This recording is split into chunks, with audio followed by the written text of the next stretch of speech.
and mlakoye ni abanye kuna ni ike acho le gbele fo efi ake ikele shran ni inle pamo ni ya ye pa e si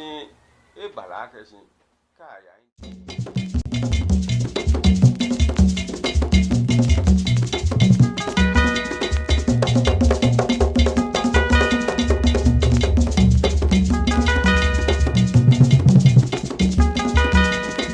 Watch Ake on Reeby Television this and every Saturday at 4:30 p.m. Ake Noni Ule Ubali.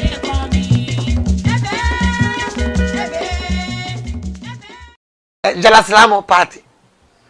Allo no mwenye nege.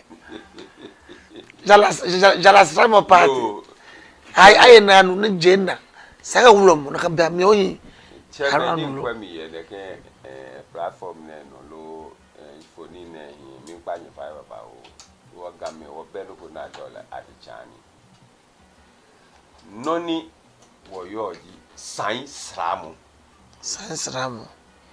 wo le ake blema mi kanjin mangle ko no he ni tafaje wo to ogbo yin ye go ko mi ni kanjin benkewo no kaji ayafun gbo yin bine jibacheri na baya amete ni amacha na pe no be bi wasan kaji ya na ble masan acha ni ya shibon ni ka ke gbonu ewoje na chi no hu alu otei ni chichi na ke shuo no ha san fi otomo ebo akofi ni jeme bona fi ni kanji akanya mechi te ni ke batafo ye na ma pe na kan bomo no kaji chele aya sla akọ akeshi eje nlo ni ka jeje ma ba ta flat ni gbe mi mo ko eje hiku ni ba wo fe wo te wa sla we to wo mo yo me no ho mo ya no aba ta shi na aye ni na nu fi o no je na ye no ateshi agbele mi atwashi agbe na ate shi mene wo poje mo de je ka aje po e aba me oba na ngbaji eju eke mo ngbaji enu mo mi gbeke na se pa ku asian abala yi ba ku kura ke poje mo ni eni mala no na ho ngbaji na hu ke mo nyuma mi e biro na ke bumba na e ba mashi e ka adwo ache yo for you abata jira mi ake yo for you na e no mo fi amo ni sumo esa ni e ba ji le jira mi be ahon yo for you ka gbena ba ahon bi le ka gbena ka ahon che no gbeke bi e fin wo hon ame wo ha ta fa che ko yon bi ye stiti eno no ka o yo chon bi de je nu e ja ke cho stiti no bo je na ka ju wo kuso mi pa fa o jo ba game ka ju wo bo modern ni o bo kuso ntu ni o jo ba wo kuso e fel ni emichi de nje je ja ka ju kwa wo kuso wo kuso wo nyeme akam bi ke ni ame be na kan kuso yezre kuso ne afio aka wo bi gbe kusun na afio aka wo aka pe oyo kusun na afio ni tafrache aka fun ogbonyo ka ni nfe wo ka me wo hie lojo bang mene bedo nu aka aya mo egbo che aya fe ni na wo treji oji je wo kusun ni dabi je wo kusun ni kun yala aka fe agbe na aso abele e ka popon abele so mo ta flash sisagin ni ba be mi na fe kusun aso able amerika ya na amaye na ameka passion na mbata mo koklo he ne ba po apopro ni cho age be opro na pa be na ka mujin wo sumo wo na ko don no opro de je na ke ketreke ni bi e mamono na ke fe ni ayo no pa e ka pa mama e no chimbene ka gbe na hu e ta flash we ku ri je he ke ba agbe abusuato ka gbe ta flash sian sisagin ni yo afie ko na swan ye sian mi ni we ku fe ke ni wo mi na yo e ke suomo ni ji we ku suomo e ke ba mumo e ba ba ji ti gbe na afi ke gbo mo no ni kenkle hi na ba dwenji me mama ba ko nu kenkle ka gbe na agbere abata ni ne spinners ko de ba twa ni ya o ni ba twa ni ha o yo ke ajeje me Bako abakwe dan na banu aya he bie agbedo ba na to bia de ka fe nyuma enyu ato Guinness emi blofo da be wonye meye ne ubara na me gba me wuma na ha me skata flash ni akba 7 aba 7 mini ni gbonyu o ya chenle mi nse o na no be bia nton ne wo ke gbele ye paamu ake gbe wonye mi kunu obata shi ni wonya. That is it. Naka jibone fe. Jibone to. Wanya mi egbele. Konu wo batashi ni wanya. No da ne ba gbenye. Konye batashi ni nyenya. Chikaji nyele ake shi noni eba agreho ni. Fe na kani. Atashi ni bana wasiti neno ni taflache. Ni jala ne machine. Ke ajuatan aba twalala hu nyongmle ko me nyongma je nyofe na twalala. Ni ajo beno ba jipo ajo ni je so gbomo ba jo ni la sha ba cha ni ba po se ti pa to tro sen no be ejo no ju ne gbele e ke lele adesani ne ho ye je ni eni tun eni ehin wo mamo menehun agana kai be gbele da na enyen ya ba mi ile akeshi gbele no phone ni kun e keji gbele ba ke afi ya la tan si onu pa ta flache ejula asian ba jula shia ni mujin ashijen meya ne ku akaba sha fen shia sani shiwe ku yuto ke agbo ye mi ajula no ke man egbele me hwele ne wo ta flache wo yefa no wo yefa wo agbo je da ne ni na mi pafa gamaja cheme kenye te pe enye yu ahe je da ne be achi lo le be afi yara ke mene na yara wo achigbe wo se menegbo wo achigbe wo se menegbo wo achigbe at least wo bomode ni atobe na to heko kanchi enyo ye nyonko memimpo aha ke be shi enyo mo fiamo awo egbonyu ne kon chi ne mo fiamo ni yo kutu na mi ewo egbonyu ke awo na te ke mo nu pa nye drama ke ma mu mo kopa eba ma shafi ni yo ne me ko me ba tashi ya me shi ya me abajo ojogba eja ke minchi amedanu mogbe tona ni je na kan yo eto mo me ko me ni ba tale na aju asafo no lebe asafo ele keji aju asafo ba kwa atale no e ba nye aju eko fe ko ya no be ye beshka na ke yo da no le solimonoji yala abade ataya shina asevle ne nu eko na hale ni ne ahia politin bag mu abeni aya ke kongo mi na ke ya shia na ya dole na this is wrong won gbegbele awa ta gbele won hwe aka ba wosate ncheme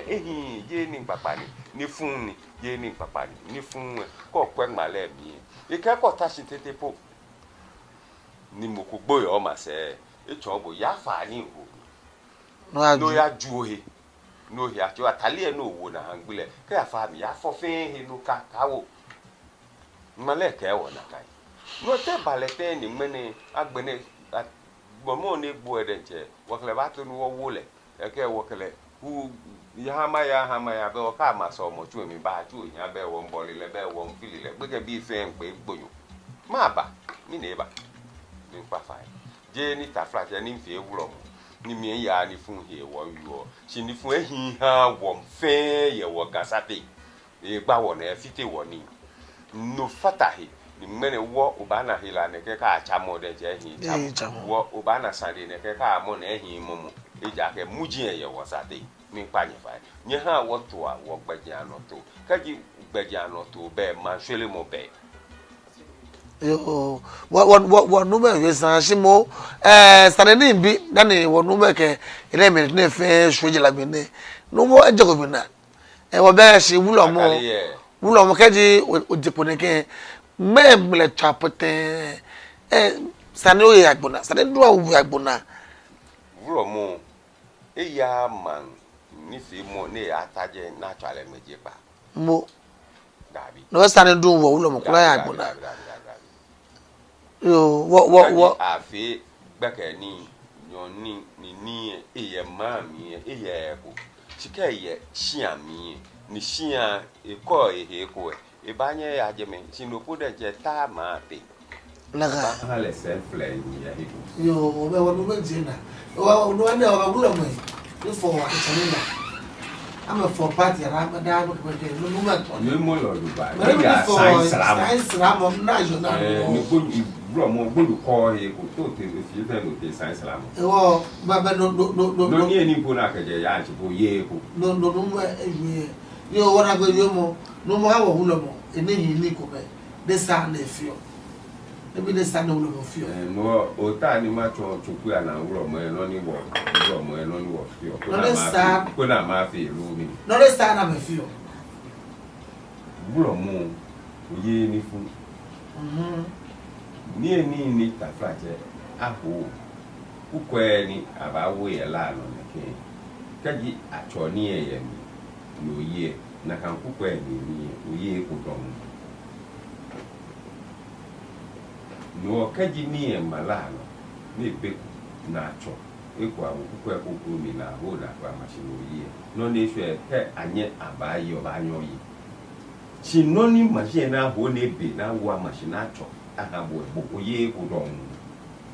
Oye ni fu. Kandi je chali no oye ye ni je chali asa lo tete pone ape one bo pe ison lo e no na ngala he oye ya ison lo na ngala ni to ni woye ma eponi afraje ame ma denche ame ni himi je kura gwanten no ni boji Wulormo be na hangwa te be bo oye ayema eko ne amehu ameni hinji ye mawo ni utana ni hinji abutia be na hambu Wulormo bo abutia oye no bo ni bo Wulormo biniji ma clan yes bo taflache ofio ohioma ohama eja ke mi na ke biniji jufo ke ju ke suha ni mani macha ni ye yo mo fia money afraja atobolumo yo su ingi osu no ni afraja akebo era bu ton so ke pa we la ba cha ko gbe na photo la afu no ju fo so ha ye makali ya ga ma tutani ki adeni afraja na nye na ani o be Wulormo bo damo na ha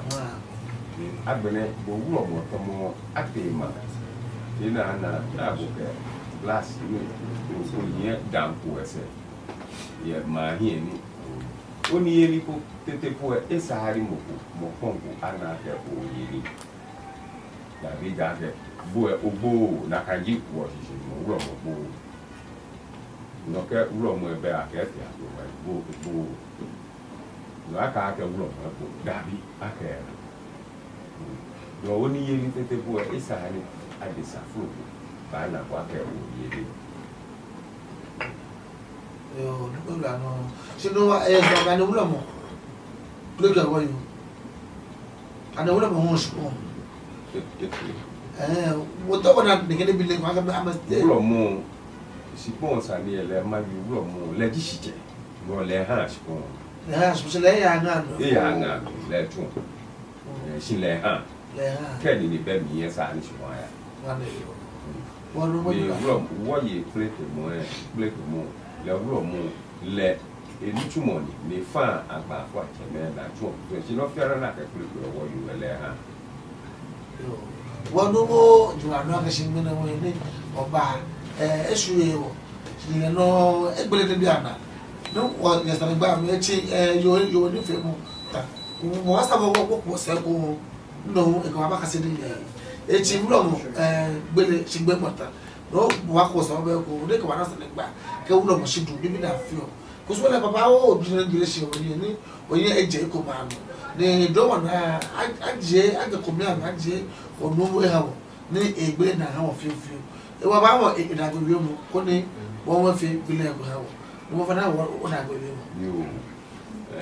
mi da mi shi aka nye na bi ka dika ni nya ba bio ija ke mene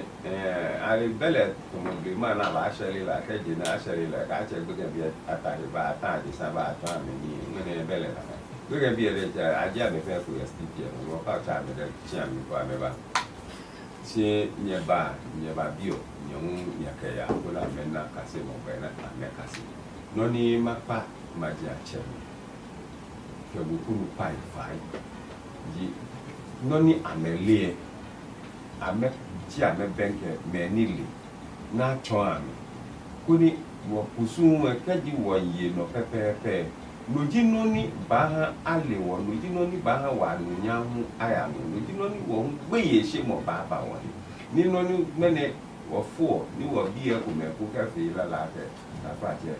boy ni ba ma ne mi ame bu wo sha me jo wo na me pa wo ame ko wa ke nka fo ya bo wa eke ambana ke si dabi de na kai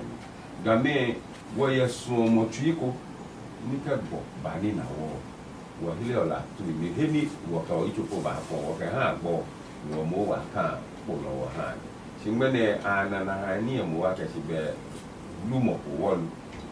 de na kai si ka ji lele ni wo yi wo kusun no pepepe wo shia he ko me wo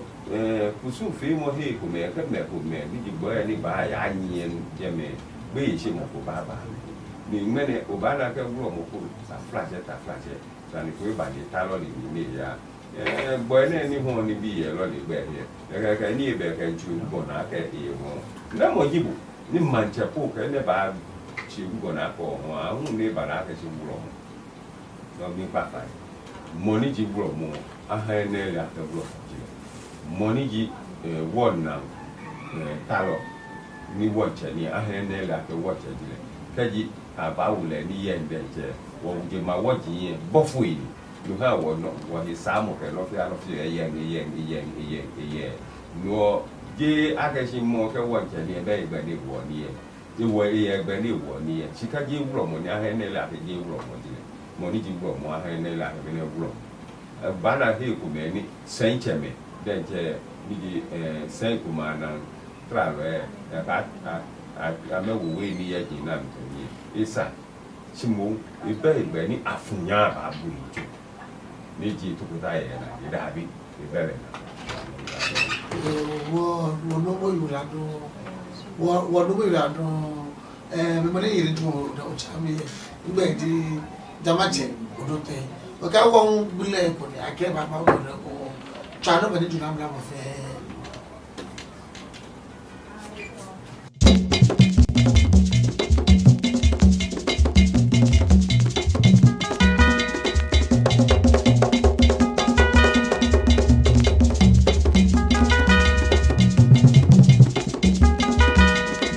Watch Ake on Reeby Television this and every Saturday at 4:30 p.m. Ake Noni Ule Ubali.